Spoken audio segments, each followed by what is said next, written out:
Hey guys, welcome to Mexican Unboxing, episode 2. Mexican Unboxing is the show where we unbox products that I bought in Mexico. In this case, I ordered something from Amazon, a stabilizer for my Canon IXUS. Not a sponsored post.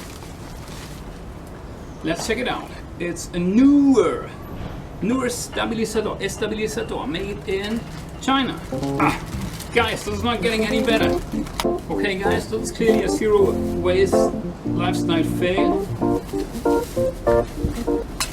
Wow. Guys, I think this is a case for the Second Amendment.